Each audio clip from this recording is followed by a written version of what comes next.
નમો હરિઘંટાણં નમો શ્રીથાણં નમો આયર્યાણં નમો જયાણં નમો લોયસવસાહુણાં એસો પંચનમોકારો સર્વપાવપણાસનો મંગલાનાં સંવેશે પરમં હવૈ મંગલમ. અજ્ઞાનતિમિરંધાનાં જ્ઞાનાંજનશલાકયા નેત્રયોન્મિલિतं येन તસ્मै શ્રીગુરવે નમઃ. મુખાદેવ્યાકુક્ષિરત્નં શબ્દજિતભરયાત્મજં રાજછંદયહં વन्दે તત્વલોચનદાયકં પ્રભુ સત્વલોચનદાયકમ. આત્મસિદ્ધિ. કૃપાળુદેવ શ્રીમદ રાજચંદ્રજી રચિત આત્મસિદ્ધિ અને આત્મસિદ્ધિ ઉપર પૂજ્ય ગુરુદેવ કાંજી સ્વામીના પ્રવચન, તેનો સ્વાધ્યાય આપણે કરી રહ્યા છીએ. એમાં આત્મસિદ્ધિની 11 ગાથાનો સ્વાધ્યાય આપણે પૂરો કર્યો છે. 11મી ગાથામાં એ વાત આવી કે પ્રત્યક્ષ સદગુરુ સમ નહીં પરોક્ષ જીન ઉપકાર, એવો લક્ષ થયા વિના ઉગે ન આત્મવિચાર. અને એના પછીની જે ગાથા 12મી ગાથા છે એ એની પૂરક ગાથા છે.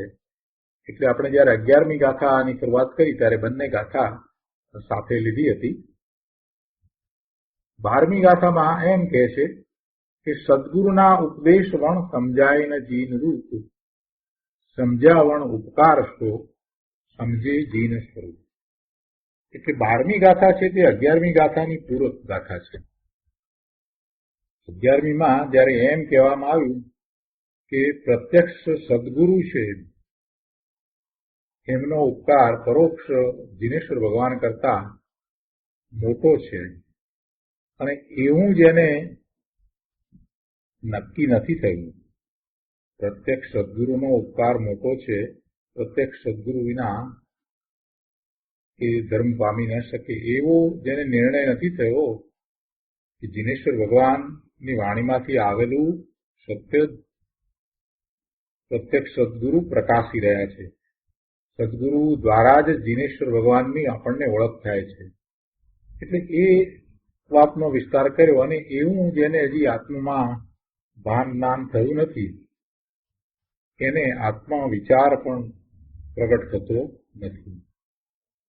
હવે આ વાત કરે એટલે એના પછી સદગુરુ વિશેની વાત આવે કે સદગુરુના ઉપદેશ દ્વારા જ જીન સ્વરૂપ સમજાય. સદગુરુના ઉપદેશ વિના જીન સ્વરૂપ સમજાય નહીં, અને જીન સ્વરૂપ સમજ્યા વિના પછી પોતાને ઉપકાર પણ શું થાય, એટલે કે પોતે શું પ્રાપ્ત કરે. એટલે આ બીજી ગાથા છે તે એ રીતે 11મી ગાથાની પૂરક ગાથા છે. સદગુરુના ઉપદેશ વિના જીનનું સ્વરૂપ સમજાય નહીં, અને સ્વરૂપ સમજ્યા વિના ઉપકાર શો થાય. સદગુરુ જીનેશ્વરનું સ્વરૂપ સમજાવે છે, જીન વાણીનું પણ સ્વરૂપ સમજાવે છે, ધર્મનું સ્વરૂપ સમજાવે છે, પુરુષાર્થનું સ્વરૂપ સમજાવે છે. એટલે સદગુરુનો ઉપદેશ છે એ જીવને મોક્ષ માર્ગમાં વાળે છે. સાચો પુરુષાર્થ શું છે એ દર્શાવે છે. પણ સદગુરુનો ઉપદેશ એ પામતો નથી. સદગુરુના ઉપદેશને એ ઓળવે છે અને પોતાની મતિ કલ્પનાએ એમ માને છે કે અમે તો જીનવાણીમાંથી બધું પ્રાપ્ત કરી લઈશું, તો એ સ્વચ્છંદે ચડી જઈને મોક્ષ માર્ગથી વિપરીત માર્ગને મોક્ષ માર્ગ માની બેસે. તત્વની જેમ યથાર્થ શ્રદ્ધા હોવી જોઈએ એના કરતા એ વિપરીત શ્રદ્ધા કરી બેસે એ સત્ય છે. એટલે આ બે ગાથામાં એવી વાત આવી છે કે સદગુરુનો ઉપકાર તો વિશેષ છે એટલું જ નહીં, પણ એના વિના પોતાના સ્વરૂપની પ્રાપ્તિ થવી દુર્લભ છે. અહીંયા મૂળ પુસ્તકની અંદર જે અર્થ આપ્યો છે, એટલે કે કૃપાઉદયના વચનામૃત પુસ્તકમાં એ સાદો અર્થ આપ્યો છે. બે લીટીમાં વાત કરી છે કે સદગુરુના ઉપદેશ વિના જીનનું સ્વરૂપ સમજાય નહીં, અને સ્વરૂપ સમજ્યા વિના ઉપકાર શો થાય. સદગુરુ ઉપદેશે જીનનું સ્વરૂપ સમજે તો સમજનારનો આત્મા પરિણામે જીનની દશાને પામે. જીનેશ્વર ભગવાનનું સ્વરૂપ સમજતા એવી જીન દશાને પામે. આ તો ટૂંકમાં વાત કરી, પણ એનો વિસ્તાર જે ગુરુદેવે કર્યો છે એ લઈએ તો આપણને ખ્યાલ આવે કે કઈ રીતે આખી વાત છે. તો આત્મસિદ્ધિ ઉપર ગુરુદેવ ગાંધી સ્વામીના પ્રવચનો આ પુસ્તકમાં પાના નંબર 102 ઉપર અહીંયા ગુરુદેવ સમજાવે છે કે એ સિદ્ધાંત કયો, શું સિદ્ધાંત કયો કે સદગુરુના ઉપદેશ વિના જીન સ્વરૂપ સમજાય નહીં, અને સમજ્યા વિના પછી કાંઈ મોક્ષ માર્ગ બનતો નથી. એટલે કહે છે કે એ સિદ્ધાંત કયો, તેનો હેતુ એ છે કે ધર્માત્મા જ્ઞાનીના ઉપદેશ વિના પૂર્ણ વિતરાગ સ્વરૂપનું શુદ્ધ આત્મ સ્વરૂપ જેમ છે તેમ સમજાય નહીં. આ સિદ્ધાંત તરીકે ગુરુદેવે તો લઈ લીધું છે કે ધર્માત્મા જ્ઞાનીના ઉપદેશ વિના પૂર્ણ વિતરાગ સ્વરૂપનું શુદ્ધ આત્મ સ્વરૂપ જેમ છે તેમ સમજાય નહીં. પૂર્ણ વિતરાગ સ્વરૂપ તો કેવડી ભગવાન છે. અને અહીંયા ગાથામાં પણ એમ જ વાત આપી, ગાથામાં પણ એ જ રીતે વાત કરવામાં આવી છે કે સદગુરુના ઉપદેશ વણ સમજાય ન જીન રૂપ. અને એ જ વાત અહીંયા પણ લીધી છે કે પૂર્ણ વિતરાગ દશાનું કેવું સ્વરૂપ હોય. પૂર્ણ વિતરાગ દશા પ્રગટ થાય તો એ દશા કેવી હોય. હવે સદગુરુએ કાંઈ એ પૂર્ણ વિતરાગ દશા પ્રગટ કરી છે એમ તો છે નહીં, તો પછી સદગુરુ કેવી રીતે જાણે કે આ પૂર્ણ વિતરાગ દશા આવી હોય. આપણને એવો પ્રશ્ન થવો જોઈએ કે સદગુરુ કેવી રીતે જાણે. તો અત્યાર સુધીના સ્વાધ્યાય દરમિયાન આપણે એ વાત સમજ્યા છીએ કે સદગુરુનું સ્થાન તો છઠ્ઠા ગુણસ્થાનનું છે, જે સાતમે પોતાના સ્વરૂપનો અનુભવ કરી ચૂક્યા છે. પ્રચુર સંવેદન સહિત નિર્વિકલ્પ ધ્યાનમાં જે અંતર્મુહૂર્તમાં ચાલ્યા જાય છે એવા સાતમા ગુણસ્થાન અને છઠ્ઠા ગુણસ્થાને ઝૂલતા મુનિ એ જયારે છઠ્ઠે હોય છે ત્યારે એ ઉપદેશ આપે છે, અને એ ઉપદેશક છે એ જ સદગુરુ છે. તો આવી એમની જે દશા છે, સદગુરુની એવી દશા છે જેમાં એ વારંવાર પોતાના સ્વરૂપમાં જાય છે, તો સ્વરૂપનો અનુભવ કરે છે. તો અનંત ગુણોનો પિંડ એવો પોતે ભગવાન આત્મા છે, અને અનંત ગુણોનું નિર્મળ ભવન, નિર્મળ પરિણમન. અનંત ગુણો એ કાંઈ જુદા જુદા નથી, એ અનંત ગુણો એક સાથે રહ્યા છે, એક રૂપ છે, અને એનું જે પરિણમન છે તો એ પરિણમન પણ એક રૂપ છે. એ અનુભવમાં આવે છે, એ અનુભવમાં આવે છે. અને એ અનુભવમાં આવે છે તો આત્મામાં જે સર્વજ્ઞત્વ શક્તિ પડી છે, સર્વદર્શિત્વ શક્તિ પડી છે, એ બધું પણ એને અનુભવમાં આવે છે. અને એ અનુભવમાં આવે છે તો એને ખ્યાલ આવી જાય છે કે સર્વજ્ઞતા કેવી હશે, કેવળ જ્ઞાન થયા પછીની જે દશા કેવી હશે એનો એને ખ્યાલ એ રીતે આવી જાય છે. કેમ કે અંશે અનુભવ થયો છે ને. કૃપાળુદેવે પણ એ વાત કરી છે કે સમ્યત્વમાં જે અનુભવ થાય છે તે સર્વ ગુણાંશથી સંકિત એમ કહ્યું અને એમ સમજાવ્યું છે કૃપાળુદેવે કે સર્વ ગુણોનું પરિણમન છે તે અનુભવમાં આવે છે. એટલે પોતે કેવળ જ્ઞાન સ્વભાવી છે, સર્વજ્ઞ સ્વભાવી છે, સર્વદર્શિત્વ સ્વભાવી છે, તો એ ગુણ એનું પણ પરિણમન સાથે ભેગું છે તો એને એ અંશે ખ્યાલમાં આવે છે કે સર્વજ્ઞનું સ્વરૂપ કેવું હોય. એટલે સદગુરુની વાત આ રીતે છે. સદગુરુ ભલે હજી પૂર્ણ વિતરાગ દશા ને પામ્યા નથી, છતાં પણ એ અંશે એમને જે અનુભવ થયો છે એથી એ પૂર્ણ દશાને સમજે છે. જેણે બીજ જોઈ છે એ બીજના ચંદ્રને જેણે જોયો છે એને અનુમાન થઈ જાય છે કે આખો ચંદ્ર, પૂર્ણિમાનો આખો ચંદ્ર કેવો હશે. કેમ કે બીજની અંદર એ આખો આકાર જણાય છે. આખો વર્તુળ આકાર બીજનો ચંદ્ર જોતા આપણને જણાય છે કે આખો આ ગોળ આકાર આ રીતે હોય. અંશ જોતા પૂર્ણનો ખ્યાલ આવી જાય છે. એટલે સદગુરુ તો દિનેશ્વર ભગવાનના સ્વરૂપને જેમ છે તેમ યથાર્થ જાણે છે. એમાં કઈ શંકા કરવા જેવું નથી. અને સદગુરુ જેમ જાણે છે એમ જ પછી ઉપદેશે છે. સદગુરુ કઈ એનાથી વિપરીત ઉપદેશતા નથી અને એમને એવું કઈ વિપરીત ઉપદેશવાનું પ્રયોજન પણ હોય નહીં. જે આત્મજ્ઞાની સંત છે, જે પોતે પોતાનો પુરુષાર્થ આદરી રહ્યા છે અને કરુણા કરી અને જીવો પ્રત્યે, જીવો દુઃખી છે તો અનુકંપા થઈ છે એટલે કરુણા કરી અને ઉપદેશ આપે છે અથવા શાસ્ત્રો દ્વારા જીનવાણી આપણને આપે છે, સમજાવે છે, બધું સ્પષ્ટ કરે છે. તો એમાં એમને કાંઈ બીજો આશય હોય નહીં. એટલે શુક્રા એ કોઈ વાતને ફેરવીને અથવા વિપરીત રીતે કહે. એટલે એ તો શક્ય જ નથી કે સદગુરુની વાતમાંથી કાંઈ બીજી વાત આવે, એ તો શક્ય જ નથી. સદગુરુની વાતમાં કોઈ વિપરીત વાત આવે જ નહીં. કોઈને એમ પણ થાય કે સદગુરુ જાણતા ન હોય તો કદાચ એમની વાતમાં ફેર પડે, પણ એ પણ શક્ય નથી. સદગુરુ જાણતા ન હોય માટે એવો કોઈ ફેર પડે એમ બને નહીં. કેમ કે એ તો આત્મજ્ઞાની સંત છે. એ દ્રવ્યશ્રુતનો અભ્યાસ કરીને પોતાના સ્વરૂપની દ્રઢતા કરીને પછી એવો અનુભવ કરીને વાત કરે છે.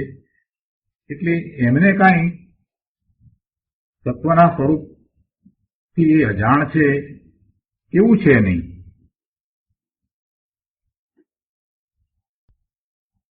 બંને રીતે વિચાર કરીએ તો સદગુરુની વાણી દ્વારા જીનેશ્વર ભગવાનની વાણી આપણને સમજાય, જીનેશ્વર ભગવાનનું સ્વરૂપ પણ સમજાય અને જેમ છે તેમ આપણને સમજાય.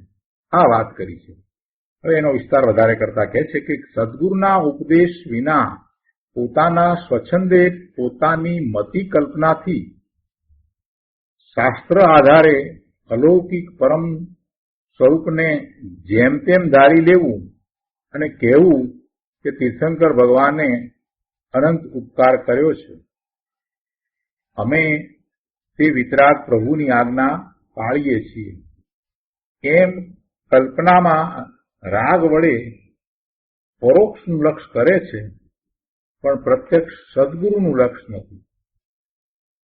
તેથી જીન સ્વરૂપ સમજ્યા વિના તું માને કે અમે સમજ્યા છીએ તો એ તારી વાત દોષવાળી છે, એ તારું વચન દોષવાળું છે.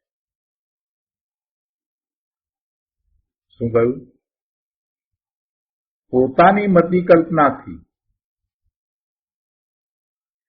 શાસ્ત્રમાં જે વાત આપી છે એ તો અલૌકિક છે. શાસ્ત્રમાં તો અલૌકિક વાત આવી છે, પણ એ પોતે પોતાની મતિ કલ્પનાથી પોતાની બુદ્ધિ અનુસાર એના અર્થ કરે છે. એટલે પરમ શાસ્ત્રને, એવા આગમને, પરમ આગમને પણ એ પોતે પોતાની બુદ્ધિથી સમજે છે અને પોતાનો જ્ઞાનનો જેવો ઉગાડ છે એ પ્રમાણે એના અર્થ કરે છે. તો એને સાચું વસ્તુનું સ્વરૂપ, જીનેશ્વરનું સ્વરૂપ સમજાતું નથી. છતાં એ એમ માને છે કે અમે તો આ તીર્થંકર ભગવાનની વાણી નો અભ્યાસ કર્યો છે એટલે તીર્થંકર ભગવાનનો ઉપકાર અમારી ઉપર છે અને વિતરાગ પ્રભુની આજ્ઞાને અમે પાળીએ છીએ, કેમ કે એમના શાસ્ત્ર અમે વાંચ્યા છે. અને એમ એ કલ્પનામાં રાગ વડે પરોક્ષનું લક્ષ કરે છે. પરોક્ષનું લક્ષ તો કઈ રીતે કરે છે કે એ જીનેશ્વર ભગવાન તો પ્રત્યક્ષ છે નહીં અને શાસ્ત્રનું લક્ષ કરે છે, તો એ તો વાત સારી છે, પણ પોતે શાસ્ત્રને સમજી નથી શકતો અને શાસ્ત્ર દ્વારા જીનેશ્વર ભગવાનનો અમારી ઉપર ઉપકાર છે એમ એ પરોક્ષનું લક્ષ કરે છે. અને અમે પ્રભુની આજ્ઞા પાળીએ છીએ એમ એ પરોક્ષનું લક્ષ કરે છે. એટલે એનું લક્ષ ક્યાં છે કે પોતે જે કાંઈ કરી રહ્યો છે એ બરાબર કરી રહ્યો છે, એ પોતે જે કરી રહ્યો છે એ બરાબર કરી રહ્યો છે એમાં એનું લક્ષ છે, એટલે એ પરોક્ષનું લક્ષ કરે છે. એ પરમાં જ રાચી રહ્યો છે, વાસ્તવમાં સ્વ તરફ વળ્યો જ નથી. જો પ્રત્યક્ષ સદગુરુની નિદ્રામાં જાય અને સદગુરુને જુએ, એમના પુરુષાર્થને જુએ, એમની વાતને એ સમજે અને પોતાને જે કંઈ શંકા હોય એના સમાધાન પ્રાપ્ત કરે, આશંકા હોય એને પણ એ સ્પષ્ટ કરે, તો વાત બરાબર છે. પણ આવું કાંઈ કરે નહીં અને પોતાની મતિ કલ્પનાથી શાસ્ત્રનો આધાર લઈ અને એમ બોલે કે અમે જીનેશ્વર ભગવાને કહેલી વાતને સમજ્યા છીએ અને અમે જીનેશ્વર ભગવાન વિતરાગ પ્રભુની આજ્ઞાને પાળીએ છીએ, તો એ રાગમાં ને રાગમાં એ કર્મના બંધ કરે છે, એ સિવાય બીજું કાંઈ કરતો નથી. એ જીનેશ્વરના સ્વરૂપને પણ સમજ્યો નથી. એટલે એને એ ગુરુદેવ કહે છે કે ભાઈ એ તું એમ માને છે તો એ તારી માન્યતા અને એ તારું વચન એ દોષવાળું છે. જીનેશ્વરના સ્વરૂપને સમજ્યા વિના તું માને છે કે અમે એ સમજ્યા છીએ, જીનેશ્વરની વાણીને સમજ્યા છીએ, જીનેશ્વરના પુરુષાર્થને સમજ્યા છીએ, તો એ બધી વાત તારી બરાબર નથી. અને જો એ કાંઈ તું સમજ્યો નથી તો પછી તને એથી લાભ પણ શું થશે? સમજ્યા વિના ઉપકાર કેવો અને ઉપકાર કોનો? સમજ્યો જ નથી તો પછી ઉપકાર થયો ત્યારે કહેવાય કે એ ખરેખર વસ્તુના સ્વરૂપને યથાર્થ સમજ્યો હોય તો એ ઉપકાર કહેવાય. પણ સમજ્યો ન હોય તો એમાં પછી એને ઉપકાર ક્યાંથી આવે? ગુરુદેવ આગળ પણ કહે છે કે જ્ઞાનીએ કહ્યું છે કાંઈ અને તું સમજે છે કાંઈ. અનંતકાળથી અણસમજણે તારો સ્વકાળ પરભાવપણે અજ્ઞાનપણે ચાલ્યો આવ્યો છે. કહ્યું અનાદિનો તું છો અને હજી સુધી સમ્યક દર્શન પ્રગટ નથી કર્યું, એટલે તું અણસમજમાં તો રહ્યો જ છો. બીજી રીતે કહીએ તો તું અજ્ઞાન અવસ્થામાં જ છો, તું મિથ્યાત્વ સહિત જ છો. તારો સ્વકાળ પરભાવપણે અજ્ઞાનપણે ચાલ્યો આવ્યો છે. સ્વકાળ છે, સ્વકાળ તો એનો છે, પણ સ્વરૂપ તરફ વળે અને જ્યારે એનો અનુભવ કરે તો એ જે સમય છે જ્યારે એને અનુભવ થયો તે એનો સ્વકાળ. એવા નિર્મળ પરિણામ થયા, એ નિર્મળ પરિણામનો તે સ્વકાળ. પણ એમ તો થતું નથી. એ તો પરભાવપણે અજ્ઞાનપણે પ્રવર્તી રહ્યો છે. રાગને પેદા કરે, રાખે તેને આત્મા કયો નથી. આત્મા એમાં કોઈ એવા ગુણ નથી કે જેથી કરીને એ પોતે પરિણમે તો રાગ થાય. આત્મામાં કોઈ એવો ગુણ નથી કે જેને કારણે એ રાગ રૂપે પરિણમે. એટલે રાગને પેદા કરે, રાગને રાખે, તેને આત્મા કયો નથી. આત્મા તો સુખ સ્વરૂપ આનંદમય અકસાય ભાવે છે. તેનું અનંત કાળમાં જાણપણું થયું નથી, એટલે અણસમજણ ભાવે તારો કાળ ગયો છે. માટે પ્રત્યક્ષ સદગુરુ વિના તારું આત્મ સ્વરૂપ તારા સ્વચ્છંદે નહીં ટળે. માટે પ્રત્યક્ષ સદગુરુ વિના તારું આત્મ સ્વરૂપ તારા સ્વચ્છંદે નહીં પ્રાપ્ત થાય. તારે તો તારા સ્વરૂપની પ્રાપ્તિ કરવી છે, એટલે કે સ્વચ્છંદ ટળી અને તને તારું સ્વરૂપ સદગુરુ વિના, પ્રત્યક્ષ સદગુરુ વિના તને નહીં પ્રાપ્ત થાય, એમ કહેવાનું છે.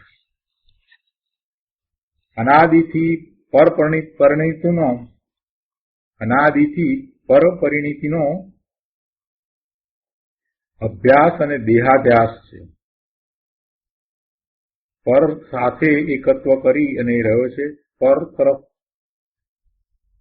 એને એકત્વ અથવા મમત્વનો ભાવ છે. શરીર છે એ એનાથી જુદું પર છે, તો એમાં એ એકત્વ કરે છે. સંયોગને કારણે જે પદાર્થો પ્રાપ્ત થયા છે એમાં એ મમત્વ કરે છે, મારાપણું કરે છે. અને એ બધાનું જે પરિણમન થઈ રહ્યું છે એ પરપરિણતિ. એ પરપરિણતિ નો જ એને અભ્યાસ છે, એમાં જ એ રહ્યો છે. અને એ પરપરિણતિ નો કરતા પણ થાય છે.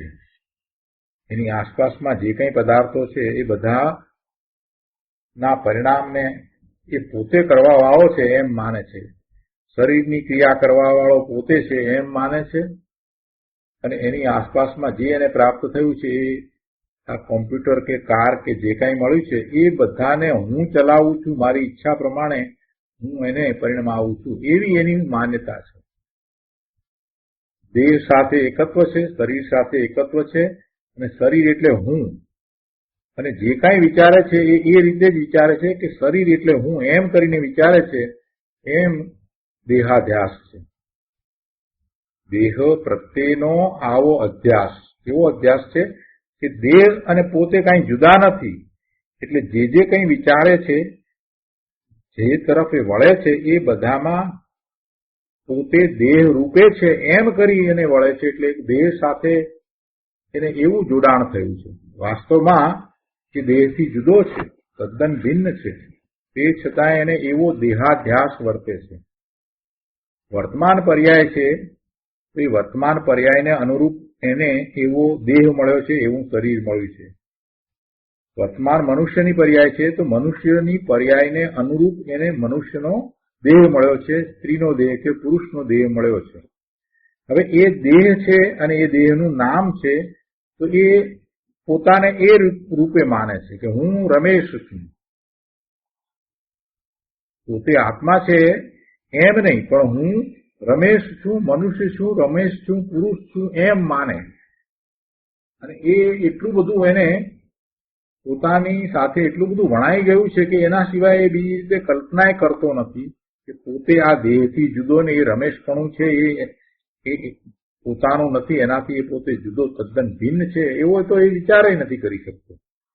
એટલે એટલો બધો એને એની સાથે એકપણાનો ભાવ છે કે ઊંઘમાંથી ઉઠાડો અને કોઈ બહાર કોઈ ઊંઘી ગયો અને બૂમ પાડે રમેશ, તો એ ઉભો થઈને કહે છે કે હા હું બોલો. હજી તો કેટલા થોડા સમયથી અહીંયા છે, 5, 25, 50 વર્ષથી કે 60, 70 વર્ષથી છે, પણ એને જે આ ટૂંકા ગાળામાં પણ જે દેહનું નામ આપવામાં આવ્યું છે એ નામ સાથે પણ એટલું બધું એકત્વ થઈ ગયું છે કે એ ઊંઘી ગયો હોય કે ઊંઘી ગઈ હોય, તો એ નાની બાળકી હોય કે બાળક હોય, એને નામથી બોલાવતા એમ માને કે આ હું છું. આટલું બધું એને એમાં પોતાપણું છે. અને દેહથી જુદું એ પોતાનું અસ્તિત્વ કલ્પી શકતો જ નથી. એટલે જે કંઈ સવારે ઉઠે ત્યારથી માંડીને સાંજ સુધીમાં જે આયોજનો કરે છે, જે કંઈ વિચાર કરે છે, એ રીતે જ વિચાર કરે છે કે પોતે રમેશ છે, એ રીતે જ વિચાર કરે છે. એક પણ આયોજન સવારથી રાત સુધીમાં એવું થતું નથી કે પોતે આત્મા છે. પોતે આત્મા છે એ પ્રકારે કાંઈ ક્રિયા એવા આયોજનો થતા જ નથી. કેવી રીતે આયોજનો બધા થાય છે? પોતે રમેશ છે એમ જ આયોજન થાય છે. હવે રમેશ એ તો શું છે? એ તો વર્તમાન પર્યાયને અનુરૂપ મળેલું શરીર છે ને એની એ શરીરને આપવામાં આવેલું નામ છે. એની સાથે એને ક્યાં કાંઈ સંબંધ છે? આવો દેહાધ્યાસ એને વર્તે છે. શરીર પોતે છે, શરીરના અંગ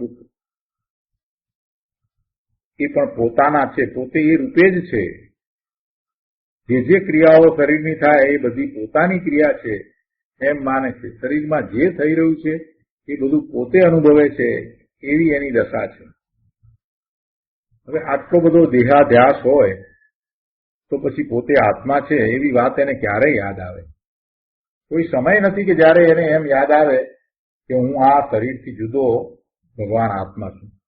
કેમ કે એટલો બધો દેહાધ્યાસ એને વર્તે છે. દરેક જીવને માટે આમ જ છે. સંસારી અવસ્થામાં દરેક જીવની આવી જ દશા છે.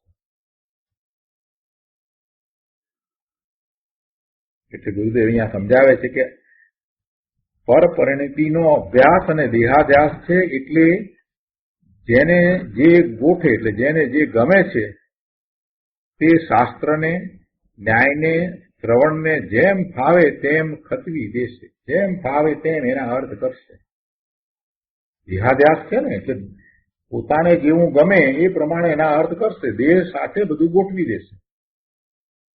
આમ ઉઠબેઠ કરી અને નમસ્કાર કરીએ તો આમ ફળ મળે, અને શરીરમાં આ તપ થાય તો એથી આમ ફાયદો મળે. બધું શરીર સાથે સાંકળીને બધો વિચાર કરે છે. અને શરીર સાથે એટલો બધો દેહાધ્યાસ છે કે બધી ક્રિયામાં શરીરને પહેલા આગળ લાવીને જ વાત કરશે.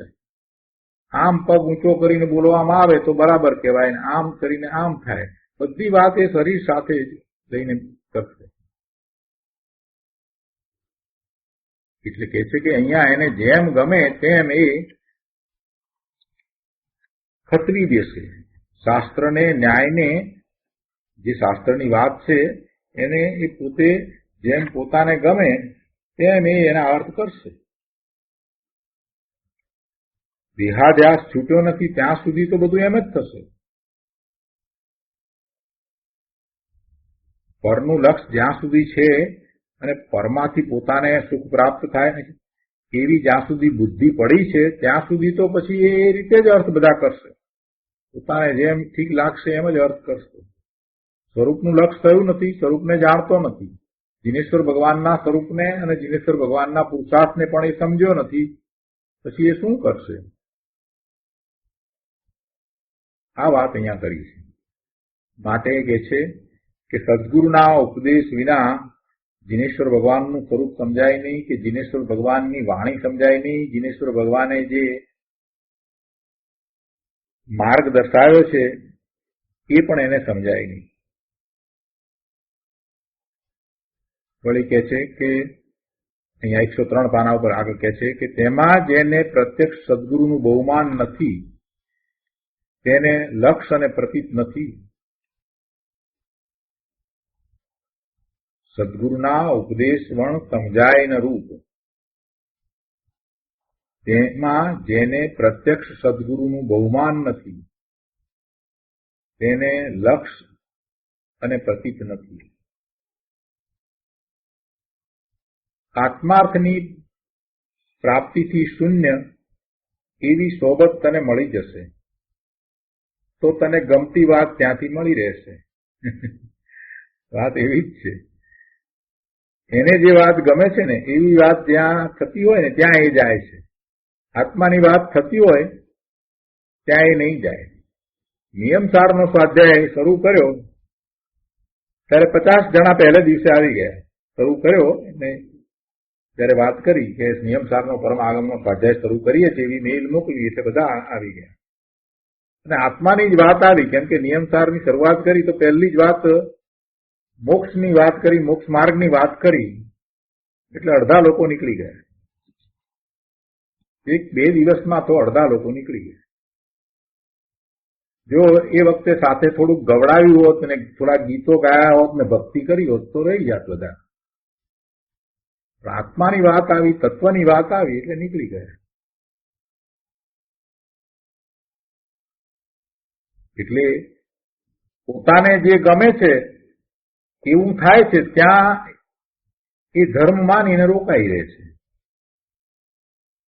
પણ જેને આત્મજ્ઞાન થયું જ નથી, જે આત્માર્થી છે જ નહીં, એવી સોબતમાં જઈ અને તને શું ફાયદો થશે જરા વિચાર તો કર. એ તને શું આપશે? ગુજરાતીમાં એક કહેવત છે કે સાપને ઘેર પરોણો સાપ. એ તને શું આપશે? આત્માર્થની પ્રાપ્તિથી શૂન્ય, જેને આત્માર્થની પ્રાપ્તિ થઈ નથી, આત્માનું સ્વરૂપ અનુભવ સહિત જેને પ્રાપ્ત થયું નથી, એનું લક્ષ્ય નથી, એનો એવો પુરુષાર્થ પણ નથી, એવો આત્માર્થની પ્રાપ્તિથી શૂન્ય એવો તને કોઈ મળી જશે અને એવી સોબત તને મળશે, પણ એથી તને તારી ગમતી વાત જે છે એ ત્યાં મળશે, એ સિવાય બીજું કાંઈ મળશે નહીં. કેમ કે જે પોતાથી અજાણ છે, અણસમજ્યો છે, અણસમજમાં રખડ્યો છે, અને એ જ ભાવે કે જે અણસમજનો ભાવ છે, પોતાની મતિ કલ્પનાએ ધર્મ માને છે, એવા ભાવમાં જે રખડે છે, એ પાછો એ ભાવને વિતરાગના માર્ગ તરીકે માને છે કે એ વિતરાગ પરમેશ્વરનો, દિનેશ્વરનો માર્ગ છે. એટલે પછી સાચો માર્ગ છે એની શોધ તો કરતો જ નથી. જેને એવા સાચા માર્ગને પ્રાપ્ત કર્યો છે એવા સદગુરુ પાસે તો પછી જશે જ નહીં. એટલે કહે છે કે અણસમજ્યો રખડ્યો અને એ જ ભાવે વિતરાગના ગુણ ગાય છે. એ જ ભાવે એટલે કે પોતાની મતિ કલ્પના એવા ગુણ ગાય છે. પણ વિતરાગે પરમાર્થ શું કયો છે તે સમજ્યા વિના એ કાંઈ ઉપકારી થતું નથી. જો ને વર્તમાનમાં એમ જ છે ને, ધર્મના નામે ઉત્સવો થાય છે. ધર્મના નામે ઉત્સવ થાય અને ઉત્સવ તરીકે જ બધું કરવામાં આવે. પ્રોસેસન નીકળે, વરઘોડો નીકળે અને સારા કપડાં પહેરીને જઈએ અને માને કે આપણે ધર્મ થઈ ગયો. દરેક જગ્યાએ આ જ છે. દરેક જગ્યાએ આ જ ચાલી રહ્યું છે. પર્યુષણ દરમિયાન વરઘોડા કેટલા નીકળ્યા, પ્રોસેસન કેટલા નીકળ્યા, અને એમાં પોતે સારા કપડાં પહેરીને મોટા સારા શણગાર સજી અને જાય, બસ એ સિવાય બીજું કાંઈ કરતો નથી. એમાં આત્માની ક્યાં વાત આવી? અને એવી બધી વાત હોય એમાં એને ગમે, એને એ ધર્મ માને કે વરઘોડો કાઢવાનો છે તો આટલા હાથી બોલાવો અને હાથી ઉપર ભગવાનની પ્રતિમા મૂકીને આપણે વરઘોડો કાઢીએ. એમાં એને ઉત્સાહ હોય એમ પાછો, અને એને એ ધર્મ સમજ્યું. દિનેશ્વર ભગવાનના સ્વરૂપને જાણતો નથી, સિદ્ધને અરિયંતનો તફાવત એ ખબર નથી, અને પ્રતિમા છે એને ભગવાન માને છે. પ્રતિમાને ભગવાન માને. પ્રતિમા તો આલંબન છે, ભગવાન તો ઉપર સિદ્ધશિલા ઉપર બિરાજી ગયા. પણ અહીંયા એ સિદ્ધ ભગવાનની જે પ્રતિમા છે એને ભગવાન માની અને એની ઉપર શણગાર કરે ને એને ધર્મ માને. એટલે પોતાને જે ગમે છે એવી વાત તો એને મળવાની છે. એવા અજ્ઞાનીઓ તો ઘણા છે, અને એવી વાતમાં જે રાચી રહ્યો છે. હવે આ બધું કરશે એથી એને શું ફાયદો થશે? અહીંયા કહે છે ને કે આત્માના સ્વરૂપને સમજ્યા વિના, વિતરાગ સ્વરૂપને સમજ્યા વિના એને શું ઉપકાર થશે? કાંઈ ઉપકાર થવાનો નથી. એટલે અણસમજણથી તું તારી ઊંધી દ્રષ્ટિ વડે અનંત જ્ઞાની સર્વજ્ઞનું એક અંશે પણ માપ કાઢી શકે નહીં. તારી બુદ્ધિ વડે એવા સર્વજ્ઞનું તું અંશે પણ માપ કાઢી શકે નહીં. સ્વચ્છંદતાથી સમજવા માંગે તો સમજી શકે નહીં. શુભ ક્રિયા, શુભ ભાવ, મોહ કર્મના ઉદયવાળો રાગ છે. શુભ ક્રિયા અને શુભ ભાવ તો મોહ કર્મના ઉદયવાળો રાગ છે. તેનાથી અરાગી નિર્મળ આત્માની પ્રાપ્તિ ક્યાંથી થાય? તેનાથી પોતાના નિર્મળ સ્વરૂપની પ્રાપ્તિ થાય નહીં, નિર્મળ સ્વરૂપનો અનુભવ થાય નહીં. જે બંધનું કારણ છે શુભ ભાવ, જે બંધનું કારણ છે એ મુક્તિનું કારણ ન હોય. પણ આને તો હજી એમ જ છે કે શુભ ભાવથી જ ધર્મ થાય છે. એને તો એ ખબર નથી કે શુદ્ધ ભાવ જેવી કોઈ ચીજ છે. જયારે આપણે એને એમ કહીએ કે ભાઈ આ પૂજાનો ભાવ, ભક્તિનો ભાવ છે, એ તો શુભ ભાવ છે, તો એને આશ્ચર્ય થાય છે. એને થાય છે કે ના ના, શુદ્ધ ભાવ શું, આ તો ધર્મ, આ જ ધર્મ છે, એ સિવાય બીજો ધર્મ વળી શું હોય? આપણે એને એમ કહીએ કે આ શુદ્ધ ભાવ છે, એ બંધનું કારણ છે, અને એનાથી જુદો શુદ્ધ ભાવ છે, તો એને આશ્ચર્ય થાય. આવી દશા છે. તે મતિ કલ્પના એ પ્રવર્તશે તો આવું જ થશે, બીજું શું થાય? દેવ ગુરુ ધર્મ પણ વિતરાગ છે, અને એ વિતરાગ છે તો એ વિતરાગ રાગથી કેવી રીતે જણાય? માટે કહે છે કે સમજ્યાવણ ઉપકાર શો, સમજે જીન સ્વરૂપ. તું જો સમજે તો તારું વિતરાગ સ્વરૂપ તારાથી પ્રગટે. અકસાય ભાવની રુચિ થયે. અકસાય ભાવ તો આત્માનું સ્વરૂપ છે. આત્મા શુદ્ધ છે, ત્રિકાળ શુદ્ધ છે, ત્રણેય કાળે શુદ્ધ છે. ભૂતકાળમાં ભગવાન આત્મા પોતે શુદ્ધ છે, શુદ્ધ હતો, વર્તમાનમાં શુદ્ધ છે, અને ભવિષ્યમાં પણ શુદ્ધ જ રહેશે. એટલે એનામાં તો કાંઈ કોઈ પણ પ્રકારના કસાય પડ્યા જ નથી. એનું તો અકસાયી સ્વરૂપ છે. એ તો પૂર્ણ અકસાયી સ્વરૂપે છે. એવા અકસાયી પોતાના સ્વરૂપની રુચિ કરે, એવા પોતાના અકસાયી સ્વરૂપની રુચિ કરે, એનું લક્ષ કરે, એની સન્મુખતા કરે, અને એવા પરિણામ પ્રગટ કરે. પણ આ બધું થાય ક્યાંથી અને કઈ રીતે? તો કે એ બધું સમજે તો થાય. અને એ સમજાવનાર કોણ હોય? એવો ધર્મ સમજાવનાર તો સદગુરુ હોય. એટલે સદગુરુની વાતને સમજ્યા વિના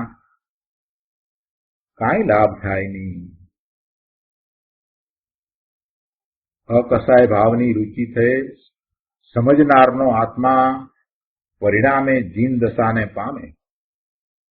અંતર સ્વભાવે સ્વાધીન તત્વ જેમ છે તેમ સમજાય, અને એમ સમજાય તો પોતાને ગુણ થાય, પોતાને લાભ થાય. અહીંયા ગુરુદેવ પોતાની વાત અહીંયા સરસ કરી છે. ભગવતી સૂત્ર જયારે એ પોતે સ્થાનકવાસી સંપ્રદાયમાં હતા ત્યારે એમણે 17 વખત વાંચ્યું હતું. 17 વખત વાંચ્યું. લગભગ બધું એમને મોડે હતું. ખૂબ અભ્યાસ કર્યો. બીજા કેટલાય એ વખતે સ્થાનકવાસીમાં શ્વેતાંબર શાસ્ત્રનો અભ્યાસ કર્યો હતો. અને પછીથી આ મોક્ષ માર્ગ પ્રકાશક હાથમાં આવ્યું, અને ત્યાર પછીથી સમયસાર હાથમાં આવ્યું. સમયસાર હાથમાં આવ્યું ત્યાર પછીથી તો આખી વાત જ બદલાઈ ગઈ. એટલે એમને તો બધું જ બરાબર જેમ છે તેમ ખ્યાલમાં હતું. તો અહીંયા એ વાત ગુરુદેવે કરી છે કે ભગવતી સૂત્રમાં એક આય આરંભી, બીજું પરારંભી એટલે કે પર આરંભી, ત્રીજું તદુભય આરંભી, અને ચોથું અનઆરંભી, એમ 4 બોલ વિશે પ્રથમ સંપ્રદાયમાં ચર્ચા થતી હતી. એટલે એ વખતે સંપ્રદાયમાં હતા ત્યારે એની એ 4 બોલ વિશે ચર્ચા થતી હતી. તો ત્યાં જે ચર્ચા થતી હતી એને જે ઉપદેશકો એનો અર્થ કરતા હતા એ અર્થ ખોટો હતો. ગુરુદેવ કહે છે કે તેનો તે ઉપદેશકો ખોટો અર્થ કરતા હતા. ભગવતી સૂત્રમાં આ આરંભી, પરારંભી, તદુભય આરંભી અને અનારંભી એમ 4 બોલ વિશે સંપ્રદાયમાં જે ચર્ચા થતી હતી તો ત્યાં તેનો તે ઉપદેશકો ખોટો અર્થ કરતા હતા. લોકોમાં એટલે સંપ્રદાયમાં ત્યાં એ સંપ્રદાયમાં ચાલતું કે અશુભ યોગ એટલે આયારંભી, પરારંભી અને તદુભયારંભી. અશુભ યોગ એટલે આ ત્રણ પ્રકારના આરંભ કયા: આયારંભી, પરારંભી અને તદુભયારંભી. તથા શુભ યોગ એટલે કે અનારંભી, આરંભ નહીં. શુભ યોગ એટલે અનારંભી. એમ ત્યારે એ વખતે સંપ્રદાયમાં ચાલતું. ગુરુદેવ કહે છે કે શ્રીમદ પાસે તે પ્રશ્ન થયો, કૃપાળુદેવ પાસે પણ આ વાત આવી, તો ત્યારે તેમણે જેમ છે તેમ ખરો ન્યાય આપી દીધો. એમણે કૃપાળુદેવે ન્યાય આપ્યો હતો, એ કહ્યો હતો. તો શું કહ્યું હતું કે શુદ્ધ ભાવને અનારંભી કહ્યો હતો. શુદ્ધ ભાવને અનારંભી કહ્યો હતો. પણ ખોટા આગ્રહી એ વાત ન સમજી શકે. અનારંભ, આરંભ નહીં, કોઈ પણ પ્રકારનો આરંભ નહીં, એવી દશા તો શુદ્ધ ભાવમાં જ હોય. અને કૃપાળુદેવે એ વાત એ રીતે કરી હતી. એટલે કે છે કે કૃપાળુદેવે ખરો ન્યાય કહી દીધો હતો. એટલે કે શુદ્ધ ભાવને અનારંભી કહ્યો હતો, પણ ખોટા આગ્રહી એ વાત સમજતા ન હતા, એ ન સમજી શકે.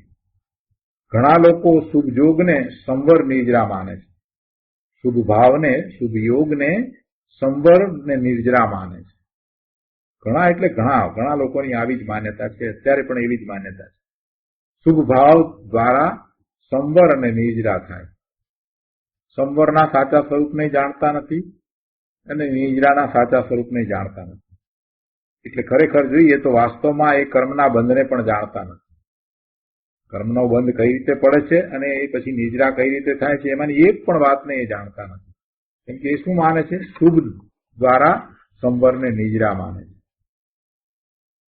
અને પાછા કહે છે કે બસ ભગવાને કહ્યું છે કે આ અનારંભી, શુભ ભાવને અનારંભી કહો, એટલે એ અનારંભી તે જ્ઞાની, એટલે શુભ ભાવ સહિત છે તે જ્ઞાની.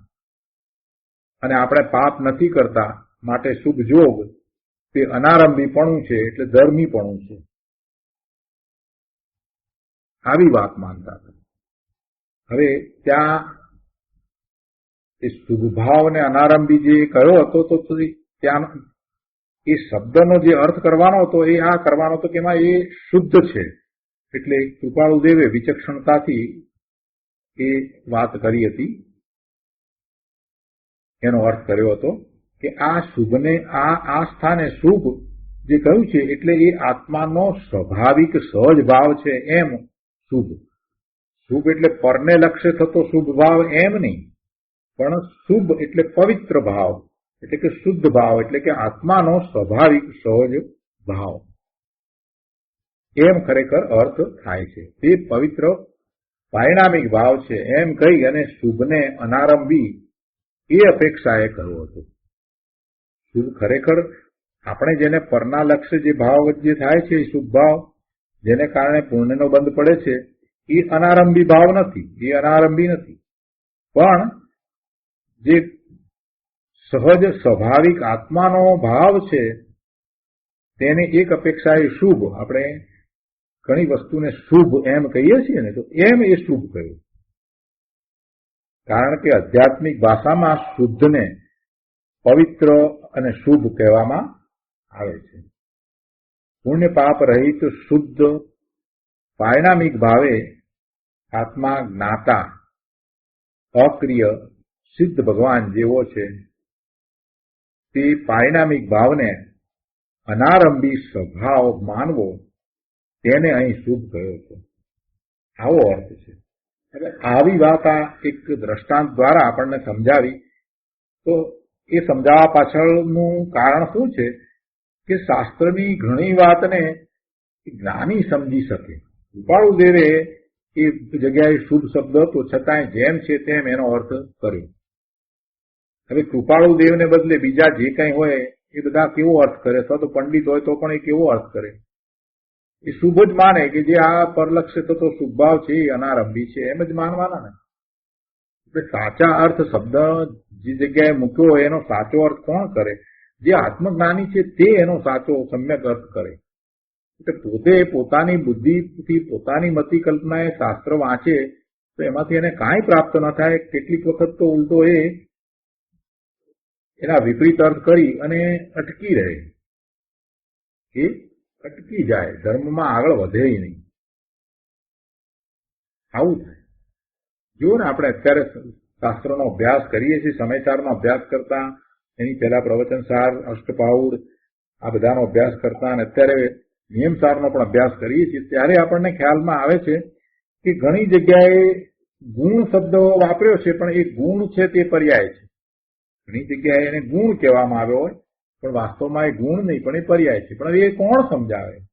એ આત્મજ્ઞાની ગુરુદેવ જેવા મહાપુરુષો જ સમજાવી શકે. આપણે મતિ કલ્પના એના અર્થ કરવા બેસીએ તો પછી ઊંધો અર્થ થઈ જાય. એટલે આ તો એક દ્રષ્ટાંત આપી એને સમજાવ્યું કે આવા સાચા ન્યાય કોણ આપી શકે?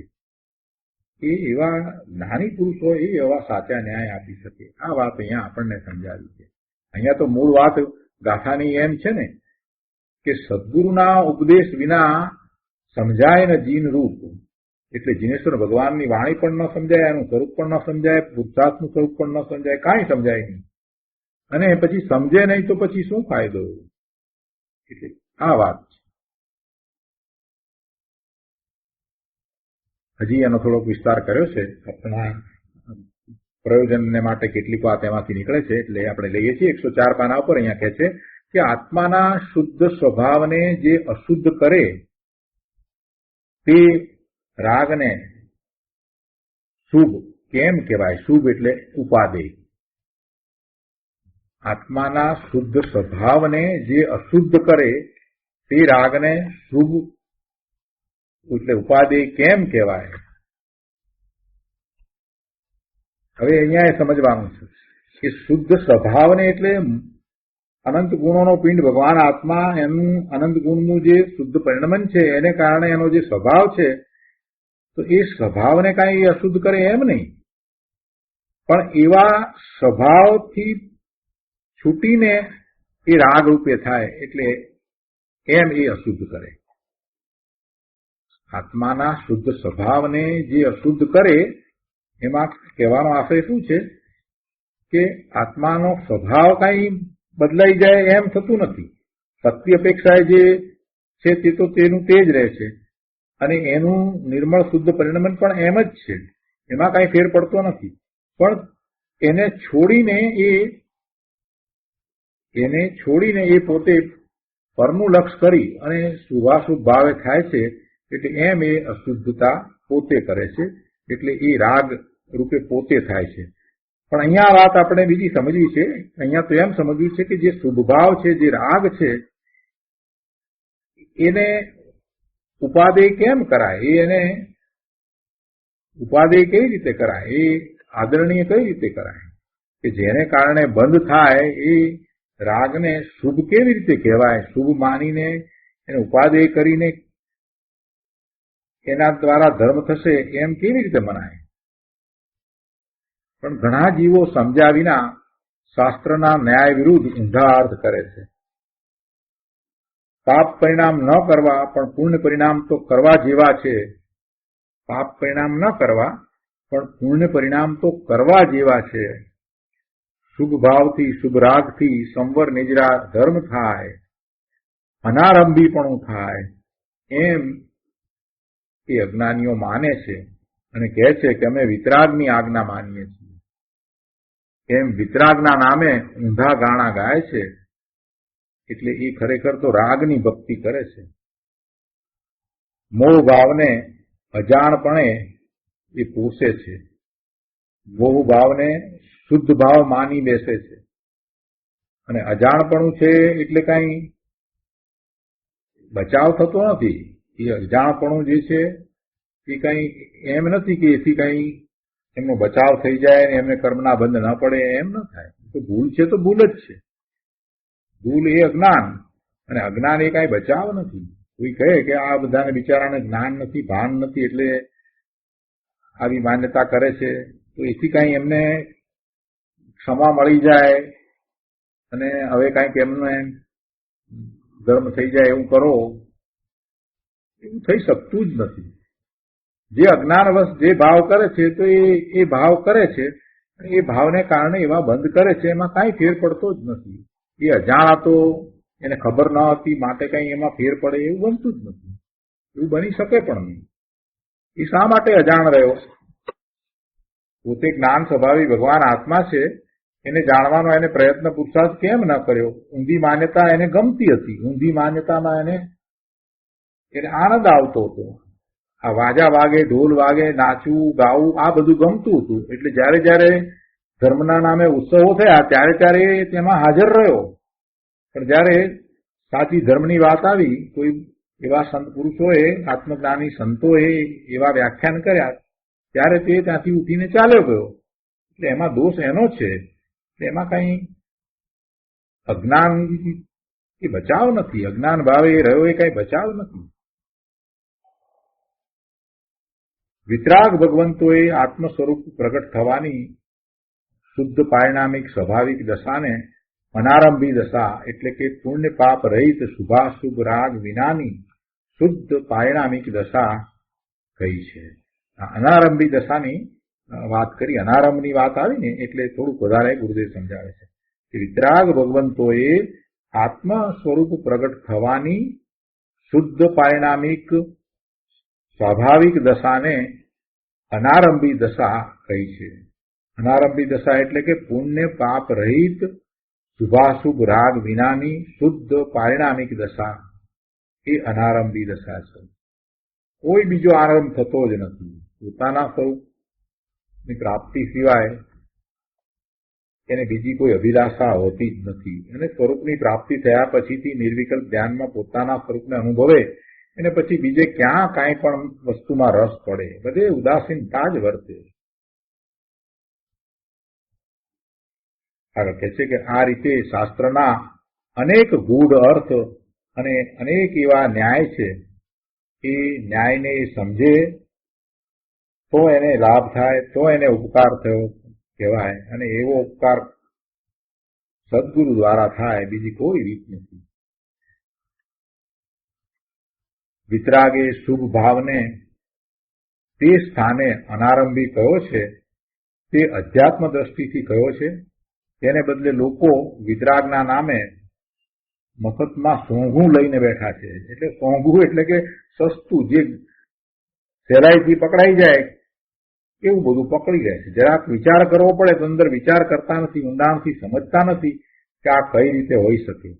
એમ જો જરાક વિચાર કરે કે ભાઈ શુભ ભાવથી તો પુણ્યનો બંધ થાય, તો પછી અનારંભી ભાવ કેવી રીતે થયો, તો એને ખબર પડે કે આ શુભ એ શુભ ભાવની વાત નથી. શુભ કે શબ્દ મૂક્યો છે તેનો અર્થ એવો થાય છે કે એ પવિત્ર શુદ્ધ ભાવ છે.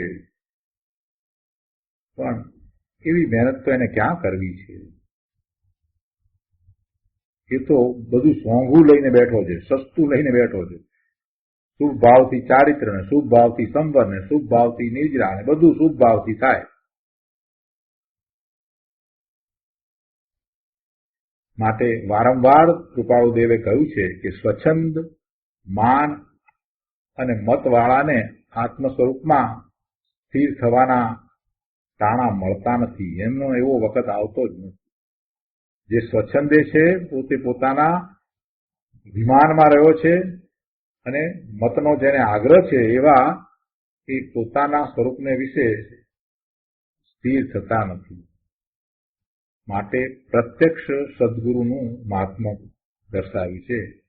પ્રત્યક્ષ સદગુરુના મહાત્મ્ય વિશે એમણે અહીંયા 4 પંક્તિ કૃપાળુદેવે બીજી લખી છે, એ લીધી છે આપણે અહીંયા કે સદગુરુના ઉપદેશથી સમજે જીનનું રૂપ તો તે પામે જીન દશા. સદગુરુના ઉપદેશથી સમજે જીનનું રૂપ તો તે પામે જીન દશા. અને જીન છે આત્મ સ્વરૂપ. જીનેશ્વરનું જે સ્વરૂપ છે તે જ દરેક આત્માનું સ્વરૂપ છે. પામ્યા શુદ્ધ સ્વભાવને છે જીન તેથી પૂજ્ય. પામ્યા શુદ્ધ સ્વભાવને, તેથી જીનેશ્વર ભગવાન પૂજ્ય છે. પોતાના શુદ્ધ સ્વભાવને પૂર્ણપણે એ પામ્યા છે, માટે એ પૂજ્ય છે. માટે આગળની પંક્તિમાં કહે છે કે સમજો જીન સ્વભાવ તો આત્મ ભાનનો ગુંજ. તો એ રીતે જો જીન સ્વભાવને સમજો તો આત્મભાન પ્રગટ થાય. માટે કહ્યું કે વિતરાગ સ્વરૂપ શું છે અને તેમના વચનનો આશય શું છે તે ગુરુ સમીપે ગુરુ ગમે સમજ્યા વિના શો ઉપકાર થાય, એટલે કાંઈ ઉપકાર ન થાય. માટે સદગુરુના ઉપદેશથી જે સર્વજ્ઞ પૂર્ણ વિતરાગ થઈ ગયા તેમનું સ્વરૂપ સમજે તે પોતાના સ્વરૂપની દશાને પામે. કેમ કે શુદ્ધ આત્મપણું એ જ જીનનું સ્વરૂપ છે. શુદ્ધ આત્મપણું એ જ જીનેશ્વર ભગવાનનું સ્વરૂપ છે. અને એવા સ્વરૂપને સદગુરુના ઉપદેશ દ્વારા એ સમજે તો એવો પુરુષાર્થ ઉપડે અને એવું સ્વરૂપ પોતે પ્રગટ કરે. શક્તિ રૂપે તો સર્વજીવ સિદ્ધ સમાન છે, પણ જે સમજે તે જ પ્રગટ જીનેશ્વર થાય. જે સદગુરુના ઉપદેશ વિના અને પોતાની પાત્રતા વિના સમજાય નહીં એવી એ વાત છે. માટે સદગુરુ જીનને જાણનાર વર્તમાન પુરુષાર્થ સહિત શ્રી ગુરુના ભાવ વચન વડે મુમુક્ષુ જીવને નિજપદ સમજાય છે. આ બધી વાત પોતાને સમજાતી નથી, પણ સદગુરુ કેવા છે કે એ જીનેશ્વરના સ્વરૂપને જાણનાર છે. વર્તમાનમાં એમનો એવો પુરુષાર્થ છે, એવા પુરુષાર્થ સહિત છે. એવા શ્રી ગુરુના ભાવ વચન વડે મુમુક્ષુ જીવને નિજ પદ સમજાય છે, પોતાનું સ્વરૂપ સમજાય છે, પોતે કોણ છે એ સમજમાં આવે છે. જેણે આત્માને જાણ્યો તેણે સર્વ જાણ્યું. જીન પદને પરમાર્થે નિજ પદ કહ્યું છે. જીન પદને પરમાર્થે કૃપાળુ દેવે નિજ પદ કહ્યું છે. જીન પદ એટલે શુદ્ધ આત્મ સ્વરૂપ, અને એ શુદ્ધ આત્મ સ્વરૂપ છે તે દરેક આત્માનું છે, એટલે કે નિજ આત્માનું છે, તેને નિજ પદ કહ્યું છે. જીન પદ નિજ પદ, જીન પદ તે નિજ પદ, એટલે જીન પદને પરમાર્થે નિજ પદ કહ્યું છે. માટે જે યથાર્થપણે તત્વ સ્વરૂપ ગુરુ ગમે સમજે તે પોતાની સ્વાભાવિક શુદ્ધ દશાને પામે. શુદ્ધ પવિત્ર વિતરાગ દશા શ્રી જીનનું સ્વરૂપ છે. જીનેશ્વર ભગવાનની તો પૂર્ણ વિતરાગ દશા છે, પૂર્ણ શુદ્ધ પવિત્ર દશા છે. તેને પોતાની પાત્રતા વડે દ્રવ્ય ગુણ અને પર્યાયથી જે જાણે છે તે નિશ્ચયથી પોતાનું આત્મપદ જાણે છે. પ્રવચનસારમાં એવી એક ગાથા છે કે જે જાણે જીનેશ્વરના સ્વરૂપને તે પોતાના સ્વરૂપને જાણે. એવી પણ ગાથા છે કે જીનેશ્વરના દ્રવ્ય ગુણ પર્યાયને પોતાનામાં સ્થાપી અને જે પુરુષાર્થ કરે છે તે સહાનુભૂતિ પ્રગટ કરે છે. જેવું રાગ દ્વેષ અજ્ઞાન રહિત જીનનું સ્વરૂપ છે તેવું પદ શક્તિ રૂપે સદાય સર્વ જીવોનું છે. તે શ્રી સદગુરુ પાસેથી સમજીને યથાર્થપણે ગ્રહણ કરે તો મુમુક્ષુને જેમ છે તેમ સમજાય છે. માટે શાસ્ત્રમાં ગુરુ આજ્ઞાનું મહાત્મ્ય ગાયું છે.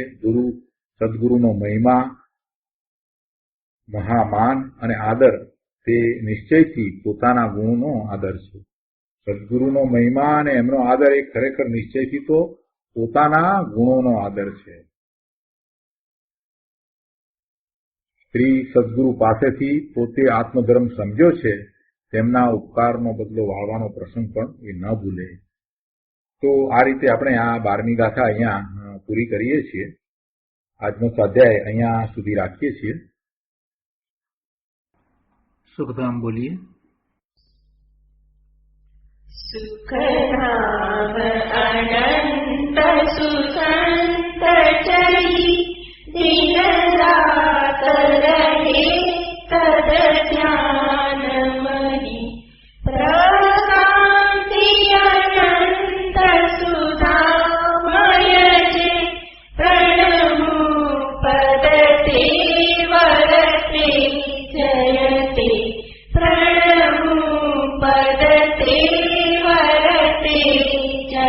તે